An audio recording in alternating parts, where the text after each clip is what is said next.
Hi, my name is David Neese, and I'm with David Grossman Associates Law Firm.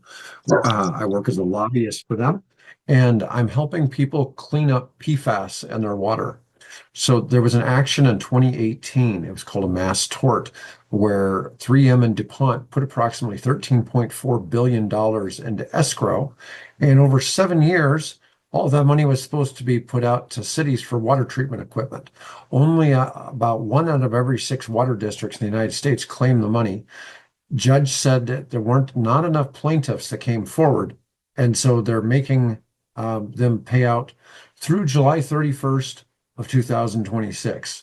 So we're narrowing down here to not having a lot of time, and we probably need to be able to send somebody out to test the water before that. Now, what this is a program for water districts that have over 3,300 residents. If you have groundwater, it's almost certain that you have PFAS in the raw, untreated water. We're not interested in testing your treated water, only your untreated water that you're taking from the ground via the wells. Our law firm covers all the costs. It's zero cost to you. We do it entirely on a contingency basis. If we don't recover you any money, you owe nothing back for the testing that we do. And in the event we get a claim to go through, then you get your money here in a few months. And it can be pretty fairly substantial. The claims range anywhere from $100 to $500 per citizen. We've done about 200 cities ourselves, and our average has been right at $300. Okay, so a town of 100,000 people, that'd be about $30 million for the claim. Or when I say a town, it could be a water district, could be the county, it could be a number of different entities, but it has to be a water district.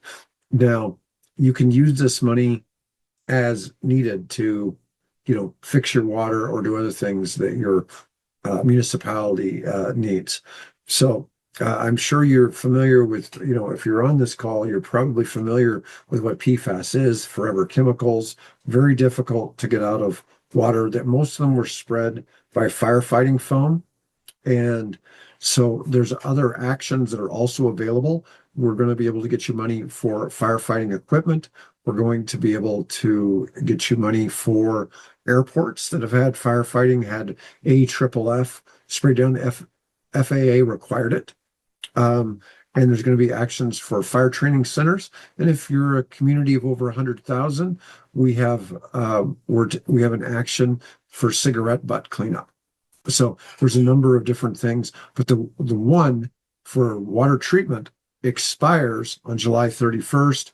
We probably need at least 10 days, 2 weeks to get you tested and registered for the money. The money that's not claimed goes back to 3M and DuPont, the defendants. And if you don't file, you lose your rights to sue. So you've had all this time, over 7 years, where you could have joined in this and claimed the money, but it was already determined in federal court. You simply lose your right to sue them for water treatment equipment. Yeah, so there's approximately 6,600 water districts with more than 3,300 citizens. You need 3,300 citizens to be able to file under this action. If you have less than 3,300, we'd still love to talk to you. We're going to have a separate settlement for that over the next couple of years. Okay, but it's not going to be quick. Okay, and it doesn't have a deadline. 6,600 water districts, approximately 1,100 filed by the end of last year. We've signed up approximately 200 ourselves. I'm sure more have joined, but we're not even going to be hitting 1 out of 3 water districts having claimed the money. It's really sad. I really like it if it's a situation where you have a personal relationship with the city manager, the city mayor, the head of the utility, or maybe you have a council person who can put you in touch with the right one of those people, because those are the people that are ultimately the decision maker.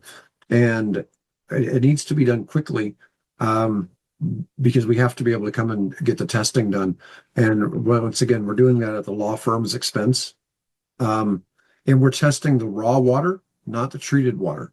We're not concerned about how your treated water comes out. It's the raw water. And like I said, if it's groundwater, it's going to test positive. And again, And one of the things too is the EPA last year changed the magic number for what they call safe to 4 parts per trillion. But for the lawsuit, you only have to be 2 parts per trillion. And the lawsuit's already settled. You don't have to go appear in court. All you have to do is sign a retainer agreement. Let us come test the water, and we'll collect the money for you. and again, this is not for creeks and streams and rivers. This is for groundwater contamination, which Correct. basically is being used for drinking water. And specifically for PFAS, PFAS. Forever Okay. chemical. Mm-hmm. Okay, well, thank you for your time, and we hope to inspire more people to action, even beyond this immediate deadline and the drinking water remediation opportunity. There's a lot more coming down the pike. So thanks for your continued work for people and planet. Thank you, Michael. I appreciate you helping out with this.